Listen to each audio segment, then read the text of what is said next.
যুব সমাজের প্রত্যাশা শীর্ষক আলোচনা সভায় এই মুহূর্তে উপস্থিত আছেন আমাদের সকলের শ্রদ্ধাস্পদ ব্যক্তিত্ব মুফতি সৈয়দ ফয়জুল করিম শায়েখে চরমনাই, সিনিয়র নায়েবে আমির ইসলামী আন্দোলন বাংলাদেশ, এবং যার সঞ্চালনায় আজকে প্রোগ্রাম অনুষ্ঠিত হচ্ছে মাওলানা নেসার উদ্দিন কেন্দ্রীয় সভাপতি ইসলামী যুব আন্দোলন সহ আজকের এখানে উপস্থিত বিভিন্ন রাজনৈতিক দলের যুব আন্দোলনের নেতৃবৃন্দ, আমার প্রাণপ্রিয় সাংবাদিক ভাইয়েরা বোনেরা, আসসালামু আলাইকুম রহমতুল্লাহি ওবরাকাতু।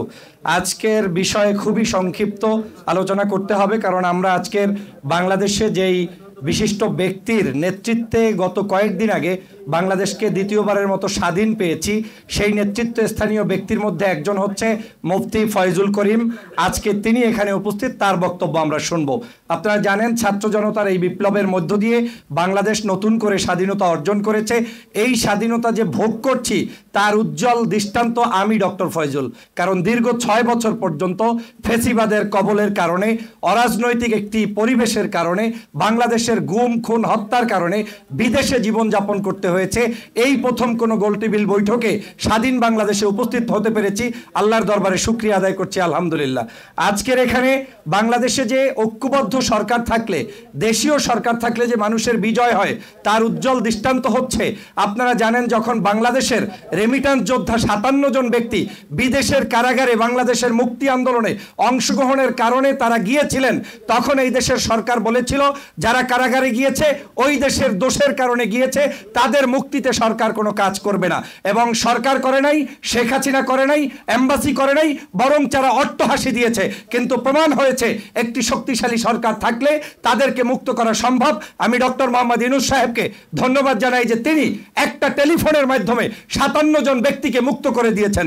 এজন্য আমাদের এই বাংলাদেশের সকল যুব সমাজের পক্ষ থেকে তাকে এবং তার সরকারকে ধন্যবাদ জানাই। আজকে আপনারা জানেন এখানে সিংহভাগ নেতৃবৃন্দ আলেম সমাজ থেকে উপস্থিত হয়েছেন। আমাদের আলেমদের মধ্যে ঐক্যবদ্ধের যে প্রক্রিয়া চলমান রয়েছে, এই চলমান প্রক্রিয়াকে আজকের ত্বরান্বিত করছেন মুফতি ফয়জুল করিম সাহেব। আল্লাহ পাক তার হায়াতে বারাকা দান করুক। তার নেতৃত্বে বাংলাদেশের সমগ্র মুসলমান এবং ইসলামপন্থী নাগরিকদের ঐক্য আরো সুসংহত হবে, সেই প্রত্যাশা আমি ব্যক্ত করছি। আপনারা জানেন এই মুহূর্তে বাংলাদেশের দেশ গঠন করতে হবে।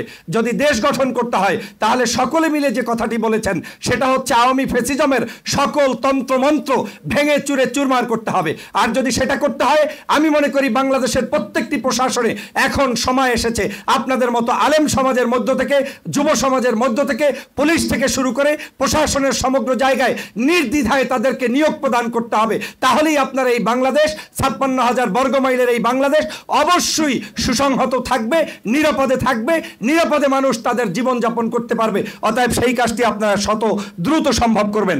আমি জেনারেল ওয়াকারুজ্জামান সাহেবকে, সেনাবাহিনীকে, নৌবাহিনীকে, বিমান বাহিনীকে ধন্যবাদ জানাই, কারণ তারা নির্লসভাবে আওয়ামী লীগের শত ষড়যন্ত্রের পরেও বাংলাদেশের বর্তমান তত্ত্বাবধায়ক সরকারকে সহযোগিতা করছে। তারা যে সহযোগিতা করছে এই সহযোগিতাটা আমরা আগামী দিনে সবাই মিলে সম্মিলিতভাবে এই সরকারকে করতে চাই।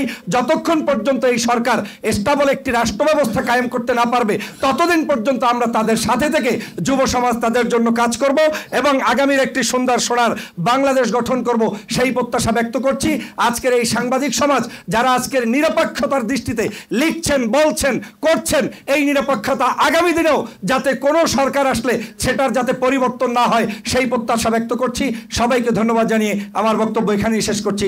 আল্লাহ হাফেজ। আসসালামু আলাইকুম ওয়া রাহমাতুল্লাহি ওয়া বারাকাতুহু।